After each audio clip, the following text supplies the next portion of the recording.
games. A massive game next week, a giant of a game, but I'm, a week to prepare for it. Yeah. I'm looking forward to it. You're right. If this was any other country, we'd be going, they're quietly going about their business, aren't they? But because it's England, there doesn't seem to have been a circus about it. But what did happen this evening by bringing Saka and Grealish in, there was a purpose and an intensity and an energy from the word go. And it's what we wanted. It's what we wanted against Scotland. It didn't happen. We was hoping that we'd see that today, and we did. See, when Saka picks up the ball, his only intention is to attack. Like I say, he's been doing that for Arsenal all season. And once you get into this situation now, we've got players in the box. Yes, wasn't the greatest cross there, but Jack regurgitates the ball. And then once it comes back to him, it's his movement that brings the defender in. And Raheem Sterling goes around the back, we get the goal. But it's what we deserved with the way we started the game. Do you know what I'm hoping watching tonight? I'm hoping that Phil Foden watching that, who's been left out for a yellow card, I'm hoping he's watched Saka and thought, that's what we want to see from him. He's taking the ball on the back foot all the time. He's driving at people. That's what we expected from Foden in the first two games. We didn't quite get it. We know how exceptional he is. But I think that he could have inspired his teammates tonight, Saka. Yeah, and I go back. Football's a running game. You've got to be able to run in this game, and that's what they had tonight, energy, which was a big help to Kane because he had people around him. And they were running forward. We saw against Scotland the other night, slow passes in front of Scotland. What we saw tonight, getting behind teams and causing headaches. There will be a difference for England on Tuesday night between Saka and Foden. Let's assume he goes back to Foden, which he might well do.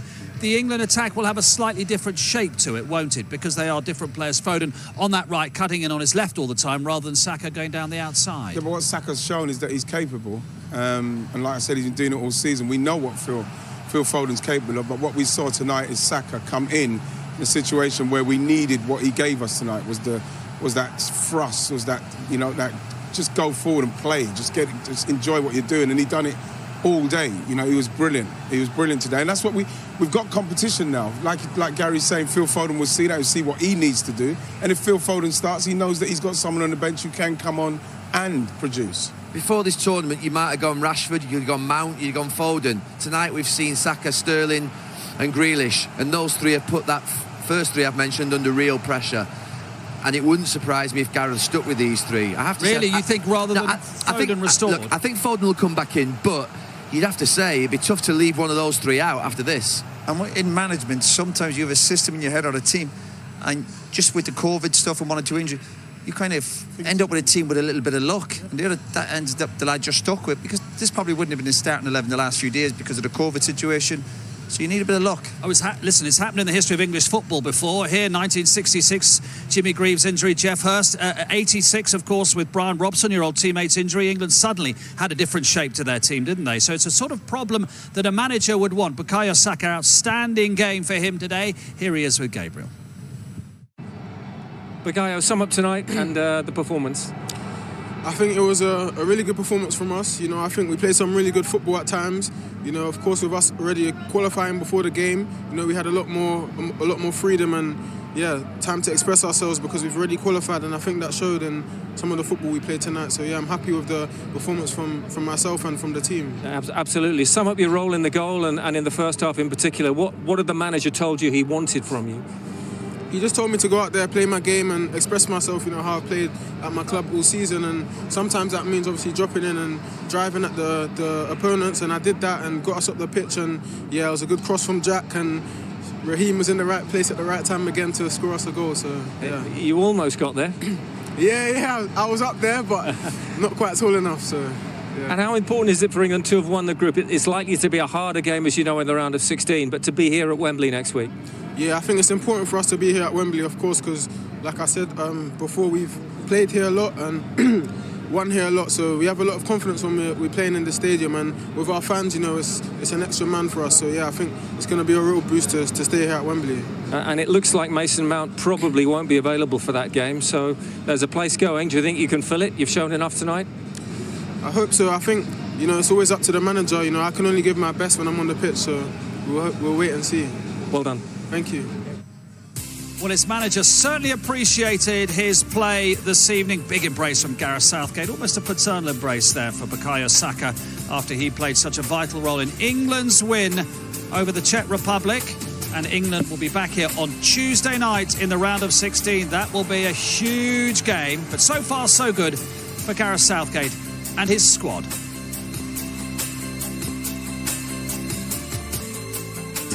neutral Germany or Portugal, probably. Let's get the thoughts of two more England internationals. Ashley Cole and Andros Townsend have been watching pitchside with Reshmin Chowdhury.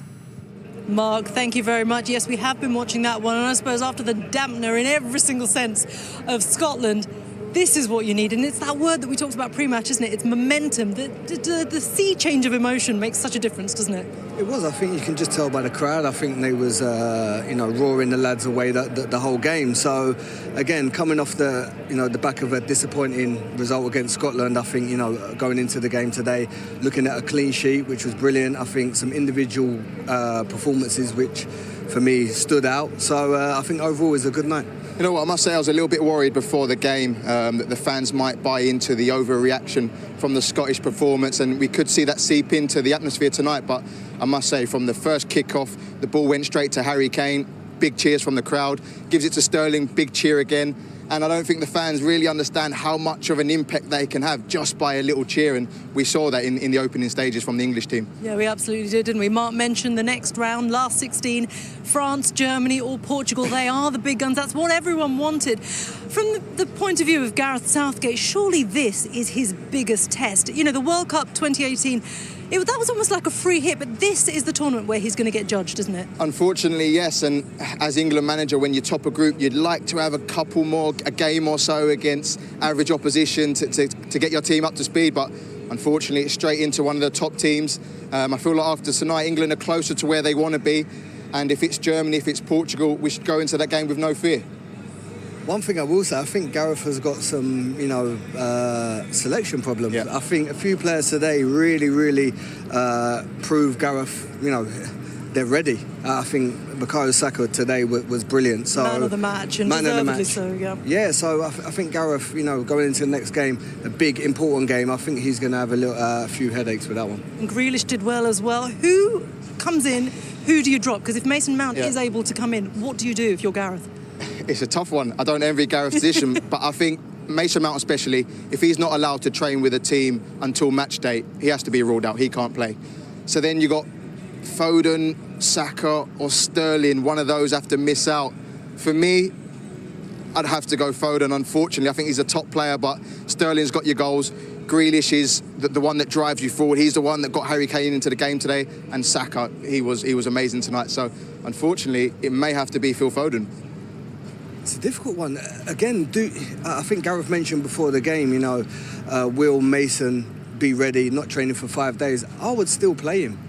I still think he has an impact. So who do you drop then? He presses, he's aggressive, he wins you the ball back. It's difficult to drop top players. And I think at the moment, he's proved for Chelsea. I think he's been very important for this England team in terms of trying to regain the ball.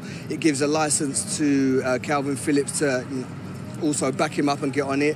He's proven his worth, hasn't he? That's the thing, he's proven what he can do. He has, and against a team that's going to... You play Germany, they're going to have ball possession. You have to press. You've got to try win. I agree with you, and under normal circumstances, I'll say Mason Mount has to be the first name on the team sheet, but having not trained with the team for 5 days, if you're playing a top nation like Germany, you know what it's like. You're going to need to doing at least 2 or 3 days of prep work on the training pitch going through that. And if Mason Mount can't be a part of that, then... Yes, it's tough. I don't know. I still would go with the players I trust. Yeah. I think, the players are still going to, top up their fitness with runs. Within that 5 days, how much actual training are they going to do? Do they need that real fitness? They've just had a very, very difficult... More tactical tweaks, isn't it? Maybe? Tough season. Yeah. So, we'll see. I would still play him. Difficult decisions for Gareth Southgate. I'm so glad none of us are making them because we can't decide anything here. One day. One day, exactly. We hope so. Back to you, Mark. Very, very big decision to make. OK, Mason Mount will be fit enough. There's no question that he's training on his own. Ben Chilwell will be. But the fact that he can't train with the team on shape, or you tell us, whatever else is going on, does that mean in your book he should be ruled out of the game next week? No, not necessarily. Obviously, he's not let Gareth down before. It depends who they're playing. Obviously, if it's Portugal, you think they'll have a bit more possession. Germany might want to play with wing-backs. French, you think it'll be counter-attack. But what Gareth has, again, going forward, he's got very good options. And that's all you want as a manager. But he's got to get it right, obviously.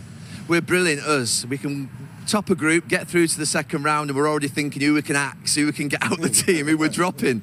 It's look, it's a very good debate, though, isn't it? And it's a big talking point, and it's a nice headache for Gareth Southgate. It is. I mean, I think that look, don't be surprised if we're playing Germany or France if he doesn't go to 5 at the back.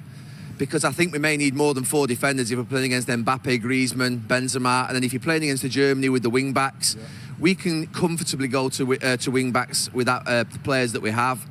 So it may be that more than one of those players have to be left out. So look, don't rule anything out at this stage, but I can't see that Gareth is going to play the same way against the Czech Republic as he would do against France if we were playing them, or Germany. Because the one thing that he will have learned from these group stages, Ian, is England need to find more goals. OK, Harry Kane hasn't scored, but that's not the point. England only, in inverted commas, got 2 goals in 3 games. You're going to beat France, Portugal, Germany. You need to find more goals than that. And you need creativity. You look at, like, Saka. We're talking about, like Gary's saying, we're talking about who we're leaving out. The fact is that Saka's played 5 games for England, 3 of them man of the match. He's shown that he's not bothered about who he's playing against. He will just go out there and do the job he can do. And he's done a great job today. OK, we're going to take a break, and when we come back, there'll be more reaction to England. The highlights now from Hampden, where Scotland had to beat Croatia to make the last 16. Commentary comes from Ali McCoist and Joe Spate. What a goal that was from Luka Modric. Back to events here at Wembley. Let's hear from England head coach Gareth Southgate. He's with Gabriel. Gareth, the job is done. The group is won. How do you sum up your night? I thought we started really well. You know, we were stable with the ball. We had worked some of the stuff in training yesterday, and actually, credit to the players, some things we had to adjust. Without the ball today, we changed what we were doing overnight because of the different personnel. So it's a huge credit to the players that they were as stable without the ball as they were. Was Bukayo Saka in your original team, pre-Mason Mount, Ben Chilwell? Well, we hadn't finalised everything because we got the shout during training. So we've been super impressed with Bukayo through the whole month, and he was excellent up at Middlesbrough. And we've really liked him with and without the ball. And tonight, his receiving under pressure was fantastic. Is the frustration there weren't more goals, especially in the first half, and that it wasn't as easy maybe as it could have been, should have been?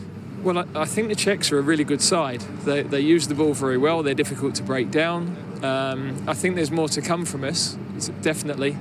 You know, we haven't scored from a set play yet, which I know people laughed about us only scoring from set plays, but they're crucial in big matches, so we've got to get those nailed. But yeah, we're not fluent, but you know, we are having moments where we look good side. Can that fluency come? And clearly, it's probably going to have to come against France, Germany, or Portugal by the look of it. Yeah, but different sorts of tests. You know, all of those would be different sorts of games. I think that there's a lot of good things that we're doing. We've managed to get most of the squad into the games, which is good. 90 minutes for Harry Maguire tonight, which was important. Hendo 45, which was a real step forward. So, you know, a lot of positives for us. And what about Wembley next week now? 45,000 will be here, double the crowd we've got at the moment.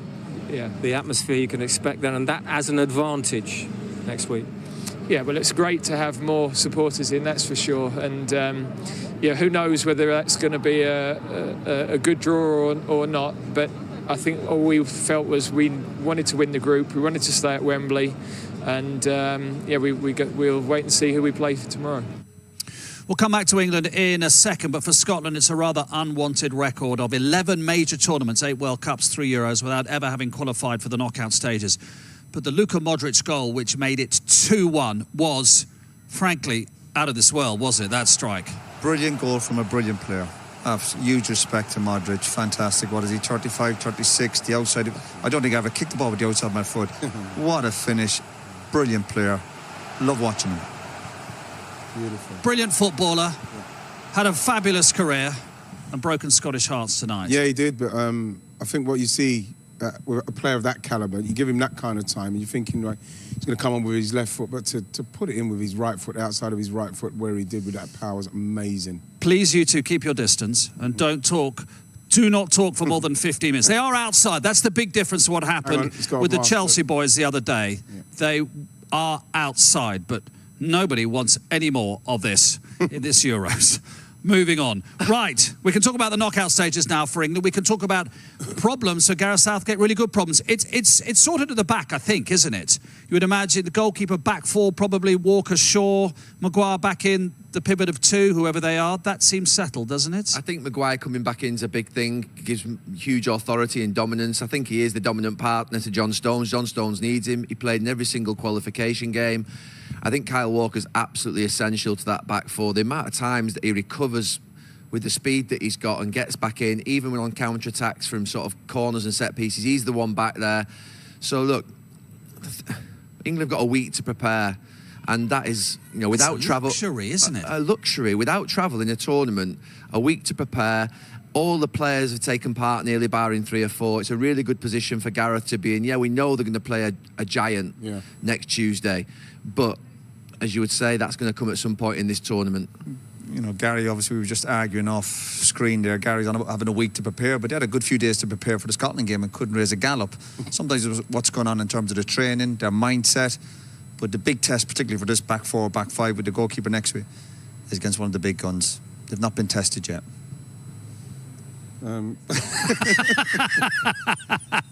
You know, we know we're going to get one of the big guns, and like Raheem rightly said, you've got to play them at some stage. The main thing is that when we get into that, we're in the right headspace, we're feeling confident, we've got a bit of momentum, and that's all you can do. That's what we got tonight. And you've got to play somebody, people saying come second place, it might have been Spain anyway. All that's rubbish, isn't it? You want momentum, you want to play here, you want to be on the front foot, you want to be looking forward to it. You want to try and beat a team like that in a competition like this. It give you that confidence and that momentum to move again. We're going to have to play it at some stage, so let's get it done. We'll see. Thank you very much indeed, gentlemen. Tomorrow afternoon we will have live coverage of the final matches in Group E on ITV from 4:15. Slovakia against Spain.